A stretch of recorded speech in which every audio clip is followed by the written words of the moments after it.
Ողջույն բոլորին, շտապեցի այս տեսանյութը հրապարակել, որովհետև զգուշացնելու որոշ բաներ ունեմ, իհարկե դա վերաբերվում է մարտի 21-ին, 22-ին և 23-ին։ Այս օրերին ընդհանրապես չար ուժերը բավականին ակտիվ են, իհարկե մարտի 20-ից հետո, երբ որ եղավ գարնանային գիշերահավասարը։ Այս ժամանակահատվածում, այս օրերին, մահացածների և կենդանիների աշխարհը, իհարկե, շատ բարակ է, կարելի այդպես ասել, որից որ կարող են մահացածները ներթափանցել այս աշխարհ։ Եվ հանկարծակի ոչ ճիշտ քայլը դա կարող է բերել նրան, որ մահ գրավեք ձեր տուն կամ ձեր շրջապատ։ Եթե տեսնում եք, մեր շուրջ բավականին արդեն մահեր կան այս 2-3 օրվա ընթացքում։ Եվ կարող եք նաև այնպիսի դուռ բացել այս ժամանակահատվածում, այս օրերին, որից որ ետադարձ ճանապարհ այլևս չեք ունենա։ Խոսքը վերաբերվում է չար ուժերին։ Որոշ բաներ չի կարելի այս օրերին տանից դուրս հանել։ Դրանք այնպիսի իրեր են, որոնք որ դուք կարող եք նաև այդքան էլ նշանակություն չտալ դրանց, թե հանում եք դուրս, դեն եք նետում, այսօրն եք դեն նետում, վաղն եք դեն նետում, բայց հստակ հենց այս 3 օրը չի կարելի դրանք դուրս հանել։ Դա կարող է թույլ տալ, որ այն աշխարհից հոգիները ներթափանցեն նաև ձեր տուն։ Եվ ինչ կարելի է դուրս հանել, ինչ դուրս նետել և ինչպես պաշտպանել ձեր ընտանիքը այդ վատ իրավիճակից։ Առհասարակ մեր նախնիները այս օրերին որոշ մոգական խոսքեր են նաև ասել, որոշ բաներ են նաև մեկ անկյուն դրել, արտահայտություններ կան, որոնք որ չեն արել և այլն։ Օրինակ իմ պապայիս տատին միշտ ասում էր մարտ ամիս մարդ ունես, այսինքն դա եւս ովքեր որ ունեցել են այդքան մեծ տատի, իրենք եւս լսած կլինեն այդ խոսքերը, կամ ապրիլ ամիս ապրուստ ունես, թե ոչ, ամեն ինչը դա իր նշանակությունն ունի,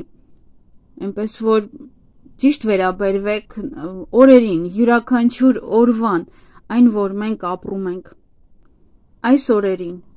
նաև չի կարելի նայել, երբ որ արևը արդեն մայր է մտնում, չի կարելի նայել պատուհանից դուրս։ Որոշ բաներ շատ երկար ժամանակ է որ լռում են։ Այն մարդիկ, ովքեր որ մեծացել են իրենց տատի պապիների ներքո և իրենք են լսել նման բաները, իրենք գիտեն, որ պետք է սա անել կամ նա չանել։ Իսկ այն մարդիկ, ովքեր որ այս նոր երիտասարդությունը և այլն, ովքեր որ իրենց մտածում են, որ սնահավատ չեն, ապա իրենք չգիտեն նման բաների մասին։ Եվ կարող եք ասել կամ գրել նաև մեկնաբանությունում, որ իմ տունը դա ամուր է և ոչ մի չար բան չի կարող մտնել իմ տուն։ Դա կարելի ասել ձեր առաջին պաշտպանությունն է ձեր տանը։ Եվ այսպիսով ինչ է կատարվում այդ 3 օրը։ Ընդհանրապես նախկինում հենց միշտ խոսում էին, որ մարտ ամիսը դա փոփոխությունների ամիս է համարվում։ Ձմեռը վերջնականապես գնում է, գարունը թափ է առնում և նոր ուղի է մտցնում մեր կյանք։ Եվ հենց այս անցումը, ձմեռ և գարուն, այս անցումը բացում է այդ պատը, բարակացնում է այդ պատը կենդանի և մահացածների միջև։ Գարնան գիշերահավասարը, երբ որ առավոտը և գիշերը լինում են հավասար, երկրագնդի վրա էներգիան լինում է ոչ կայուն։ Եվ մեր նախնիները ասում էին, որ 21-ին, մարտի իհարկե 21-ին, 22-ին, 23-ին մահացածների հոգիները լինում են կենդանի մարդկանց կողքին։ Իսկ չար երևույթները փնտրում են այն մարդկանց, ովքեր որ թույլ են, որպեսզի իրենց հետ տանեն։ Այս օրերին չի կարելի այցելել գերեզման։ Չի կարելի դրսից գտած որևիցե իր վերցնել ձեռքը։ Եվ առհասարակ չի կարելի դրսից գտած իրը վերցնել ձեռքը։ Եվ իհարկե չի կարելի տանից անել որոշ իրեր, որոնց մասին մինչև վերջ որ նայեք անպայման կիմանաք։ Առաջինը, չի կարելի դուրս նետել հին իրերը, որոնք որ կրել են, հագել են հիվանդ կամ մահացած մարդիկ։ Նման իրերը վերցնում են տվյալ մարդու էներգիան, հատկապես երբ որ հիվանդ է եղել, երբ որ տանջվել է մինչև մահը, եւ դուք, երբ որ դնում եք այդ իրը դրսում այս օրերին, ապա նա մտնում է ներս, մտնում է տուն։ Եվ դուք, երբ որ այդ իրերը հանում եք դուրս, դուք ասես հրավեր եք ուղարկում մահացածների աշխարհ, որպեսզի այնտեղից գան տուն։ Հատկապես չի կարելի հանել տանից հայլիները, որոնք որ նաև գտնվել են հիվանդի կողքին, մահճակալի կողքին, երբ որ նա հիվանդ պարկած է եղել, այդ հայլին եւս չի կարելի դուրս հանել։ Սովորաբար հայլին իր մեջ պարունակում է շատ հիշողություններ եւ այն մարդու դեմքի պատկերը, ով որ մահացել է այդ ժամանակահատվածում, այդ հայլուն նայելու ընթացքում կամ այլ հայլին իր կողքին է եղել։ Սովորաբար գիտեք, որ նման հայելիները միշտ փակվում են, երբ որ մարդը մահանում է, բայց մինչև այդ նա արդեն իսկ նայել է այդ հայլու մեջ։ Եվ դրա համար ես տեսանյութ ունեմ առանձին կյանք եւ ճշմարտություն ալիքում կարծես թե կարող եք նայել, որ չի կարելի հայելին տեղադրել մահճակալի ոչ դիմաց, ոչ կողք։ Դուք արտանալուց չպետք է ձեզ տեսնեք հայելու մեջ ամիջապես։ Եվ երբ որ հայելին այդ ժամանակները հանում եք դուրս, ապա ով ասես, ինչ չար ոգի ասես, կարող է գալ մտնել ձեր տուն։ Իսկ այդպիսով, երբ որ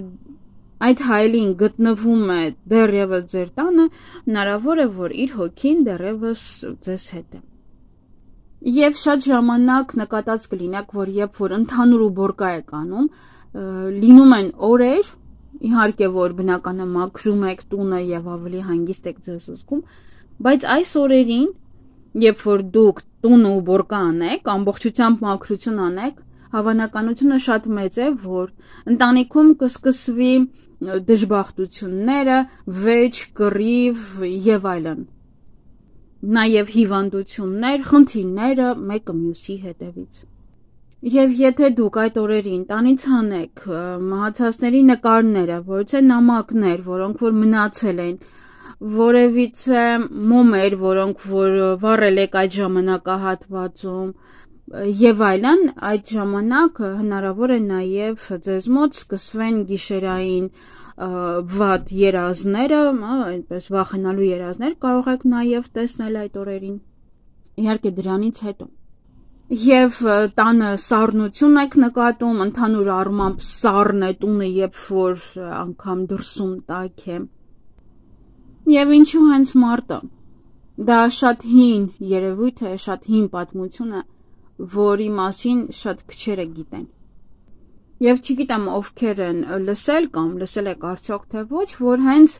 մարտ ամսին չի կարելի ոչինչ գետնից վերցնել ձեռքը։ Եվ նախկինում անգամ, ովքեր որ չէին էլ հավատում նման բաներին, սնահավատությանը եւ այլն, եւս այդ օրերին փորձում էին գետնից ոչինչ չվերցնել եւ դուրս չնետել ոչինչ տանից։ Եվ իհարկե, ինչ կկատարվի, եթե արդեն իսկ դուրս եք նետել կամ առհասարակ մշտապես դուրս եք նետել այս ժամանակահատվածում հենց մարտ ամսին թեկուզ, ինչ կլինի հետո։ Քանի որ շատերը գարնանը հենց սկսում են իրենց ուբորկան եւ շատ իրեր են հանում դուրս նետում, որովհետեւ մաքրությունը հարկավոր, տեղ է հարկավոր ազատել, բայց իհարկե ոչ այս օրերին։ Եվ դա հենց այս օրերին դուրս նետած իրերը ոչ թե ձեզ մոտ էներգետիկ դաշտը կմաքրեն, այլ կբարակացնեն, կթեթևացնեն եւ ձեր տունը այլևս պաշտպանված չի լինի։ Տունը կլինի արդեն թույլ, եւ դա հենց մուտք է մութ ուժերի համար։ Եվ հատկապես հենց այդ օրերին։ Քանի որ դուք ինքներդ չեք կարող պատկերացնել, որ մի հասարակ իրը դուրս նետելով դուք կարող եք ընդամենը մի հատ ոնց որ գիծ ստեղծել, մի հատ ինչ որ մուտք ստեղծել չար ուժերի համար, որոնք որ կմտնեն ձեր տուն։ Եվ իհարկե մենք բոլորս գիտենք, որ չարը մտնում է նաև մարդու մեջ, եւ ով որ թույլ է, հենց նրա մոտ էլ իր ոնց որ հիմք է դնում եւ մնում, եւ ժամանակ հետո դուք նկատում եք, որ այն մարդը, ով որ ձեզ հետ էր ապրում, կարծես փոխվել է, նա ինքը չէ, եւ սկսում եք փնտրել ինչ որ մարդկանց, ովքեր որ կարող են թուղթուգիր բացել, թուղթուգիր նայել, ձեզ թվում է, թե իրեն թուղթուգիր են արել, բայց ոչ, մեկ անհիմն մտածված, չիմացած սխալը, որ դուք կարող եք այս օրերին ինչ որ բան նետել, դա հենց դուք ինքներդ եք ներգրավել ձեր տուն այդ չար ուժերին, որոնք որ մտել են նաև ձեր ընտանիքի անդամների մեջ, որովհետև իրենց էներգիա է պետք։ Իսկ ովքեր որ թույլ են, իրենք մտնում են իրենց մեջ եւ այդ էներգիայով սնվում։ Եվ իհարկե, այս օրերին չի կարելի կտրել եղունգները, նաև չի կարելի մազերը կտրել։ Իհարկե լուսնային օրերով կան, որ ես նշում եմ, որ մազերը պետք է կտրել, բայց դա լուսնային օրերին է վերաբերվում։ Իհարկե դա նշանակություն է ուղղակի այդ լուսնային օրվա։ Բայց քանի որ այս 3 օրը ինքը ավելի վտանգավոր է, քան լուսնային որևիցե օր, ապա պետք է հաշվի առնել, եթե դուք նայեք, լսեք լուսնային է, այնտեղ կարծես թե ես հենց ասում եմ, որ չի կարելի մազերը կտրել։ Եվ որովհետև դուք եզրերը կտրելուց, դուք եւ դա թափելուց, դուք կտրում եւ հանում եք ձեզանից պաշտպանությունը, ձեր մարմնի պաշտպանությունը, ձեր էներգետիկ դաշտի պաշտպանությունը, ձեր աուրայի պաշտպանությունը։ Նաև այդ օրերին չի կարելի տանից հանել հացի մնացորդները, ոչ մանրուք, ոչ փշուրները, ոչ չորացած հացերը։ Դա նշանակում է, որ այդ օրերին հանելով ձեր տանից հացը, դուք հանում եք ձեր տանից բարեկեցությունը, որից հետո արդեն մարդու կյանքում բնական է խնդիրներ է առաջանում, ֆինանսապես եւ այլն։ Հանում եք ձեր հաջողությունը ձեր տանից։ Այդ օրերին նաև բացարձակապես չի կարելի տանից դուրս նետել այն իրերը, որոնք որ կապված են գումարի հետ, դրամապանակը, բանկային քարտերը, օրինակ հին բանկային քարտերը, որոնք որ պետք է արդեն դեն նետեք, հին չեքերը, որևիցե բաներ, որտեղ որ գումար է մեջը նշված, ոչ փաստաթուղթ, որը գումար է մեջը նշված, այդ օրերին չի կարելի դուրս նետել։ Քանի որ դուք դա դուրս նետելով, դուք դուրս եք նետում ձեր ֆինանսական հաջողությունը եւ բարեկեցությունը։ Նաեւ հատկապես կոշիկները չի կարելի այդ օրերին դեն նետել, որովհետեւ դա հենց էներգիա է, որ դուք գնում եք աշխատանքի, ներս եք մտնում, որից էներգիա եք տուն բերում, դա եւս չի կարելի դեն նետել։ Եվ դա դուրս նետելով դուք ոնց որ կտրում եք, հանում եք, հեռացնում եք ձեզանից ձեր կյանքի ուղին, հաջողության ուղին, ձեր կյանքի ուղին։ Սա նշանակում է, որ կարող է ձեզ մոտ սկսվել անհաջողությունների շարան։ Եվ եթե դուք երազ եք տեսնում, օրինակ վատ երազներ եք տեսնում, եւ եթե արթնանում եք եւս դեռևս կա այդ տպավորությունը այդ վախի, նաեւ տեսնում եք ինչ որ դատարկ տներ, ինչ որ ճանապարհներ, որով որ դուք գնում եք անիմաստ ճանապարհ է, ինչ որ սառը տեղ եք եւ այլն, ապա դա կամ մահացած մարդկանց եք տեսնում, ապա դա նշանակում է, որ տան էներգետիկ դաշտը արդեն թուլացել է եւ պետք է անպայման պաշտպանել։ Նաեւ կարող է լինել հանկարծակի վեճեր, ոչ մի տեղից, հենց այդպես կանգնած վիճակից մեկ էլ հանկարծ որոշում եք, որ երեկ պետք է վիճակ կամ ընտանիքի անդամները կամ անընդհատ լարված վիճակ է ընտանիքում եւ չգիտեք ինչու է առաջացել սա եւ չեք կարողանում կարգի բերել այն։ Դա եւս նշանակում է, որ տան էներգետիկ դաշտը պաշտպանված չէ։ Կամ ներվայնանում եք ամեն մի մանրուքներից, կամ որևիցե զայրույթ եք զգում սրա նրա հանդեպ։ Եվ այն տունը, որը որ պետք է ձեզ միայն տար հանգստություն եւ այլն, այդ տունը ընդհանրապես ձեզ տալիս է նյարդայնություն, լարվածություն, վեճ, գորգռոց եւ այլն։ Կարող եք ոչինչ չանեք, բայց զգաք, որ բավականին հոգնած եք անընդհատ, ֆիզիկապես թույլ եք ձեզ զգում, անընդհատ գլխացավեր։ Եվ առաջին բանը, որ դուք պետք է անեք, անպայման վառում եք մոմ եւ անցնում եք տան բոլոր սենյակներով։ Հատկապես սպիտակ մոմ եւ երեկոյան ժամին։ Երբ որ դրսում մութ կլինի, կարող եք վառել սպիտակ մոմը եւ ձեր ձեռքին ընդամենը անցնեք տան բոլոր սենյակներով։ Եվ որտեղ որ մոմը կսկսի բավականին այդպես թրթռալ, արագ այրվել, կկախվի այդ վառվող թելը, կկլորանա, ապա այդտեղ բավականին շատ բացասական էներգիա կա, հավաքվել է արդեն։ Միգուցե ձեր տան վեճերից է հավաքվել այդ էներգիան։ Այդտեղ մի փոքր երկար մնացեք եւ թողեք, որ մոմը մաքրի այնտեղ։ Եվ այդ ժամանակ կարող եք նաեւ նշել այնինչ, որ իմ տանից դուրս է եկել, կամ այնինչ, որ իմ տանից գցել եմ, նա երբեք չի վերադառնա։ Եվ այն, ով որ եկել է իմ տուն, անծանոթը, նա կգնա իմ տանից։ Իմ տունը ամուր է եւ պաշտպանված է շատ ուժեղ։ Այդ բառերը պետք է ասեք հավատքով։ Դուք ինքներդ կարող եք նաեւ ձեզանից էլ ավելացնել որոշ բառեր, ինչ որ հատուկ բառեր, այո, այն ինչ որ նշեցի դա կարող եք ասել, բայց իմաստը դա կարող եք ասել, բայց ձեր բառերով նաև։ Կարող եք դա ասել մի քանի անգամ, օրինակ ամեն սենյակ մտնելուց։ Եթե հատկապես դուք այդ օրերին չիմանալով դուրս եք նետել որոշ իրեր եւ դրանից հետո ձեր տանը սկսվել է այդպես խառնաշփոթ իրավիճակ, ապա անպայման դա պետք է անել։ Դուք պետք է դրանից հետո ձեզ հանգիստ զգաք։ Դուք պետք է զգաք, որ հանգստացավ ամեն ինչ տանը, լարվածությունը եւ այլն, եթե ոչ, ապա եւս կարող եք հաջորդ օրը եւս էլի անցնել տան անկյուններով եւ մաքրել տունը։ Նաեւ հայլիները կարող եք, եթե հատկապես կան հայլիներ, որոնք որ մահճակալին են նայում, որոնք որ եղել են հիվանդի սենյակում եւ այլն, ապա այդ հայլիները անպայման աղաջրով մաքրեք։ Եվ մաքրելուց պատկերացրեք, թե ինչպես է ձեր տան այդ բացասական երևույթը, բացասական այդ օդը գնում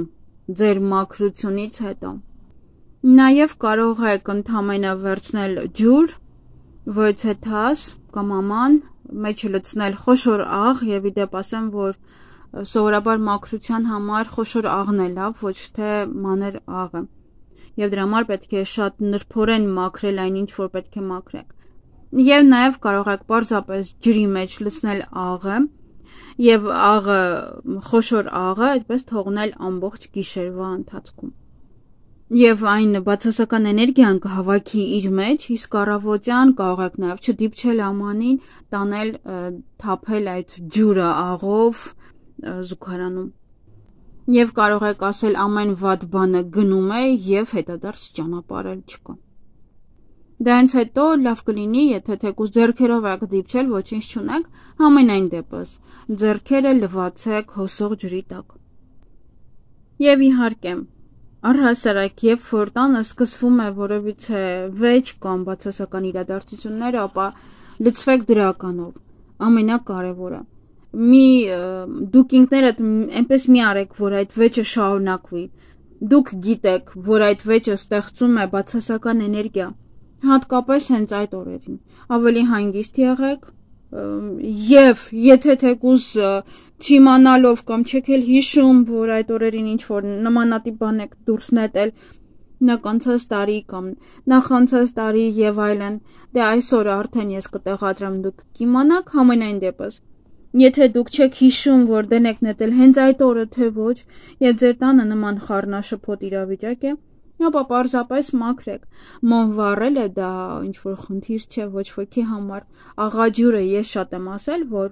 աղաջուր պահեք, աղաջրով լվացեք սեղանը, հատկապես եթե տանը անընդհատ վեճեր են տեղի ունենում, տանը անընդհատ դժվարություններ են ֆինանսապես եւ այլն, պետք է անպայման մաքրել։ Միայն աղն է, որ կարողանում է տան բացասական էներգիան մաքրել։ Դուք ինքներդ այդպիսով անընդհատ վիճելով տանը հավաքում եք առավել եւս ավելի շատ բացասական էներգիա, որը կուտակվում է եւ հետո ձեզ է դա վնասում։ Այսքանը սիրելիներս, հուսով եմ կհասցնեմ եւ այս տեսանյութը կլինի ալիքում եւ դուք դեն չեք նետի ոչինչ։ Այսքանը լավ եղեք։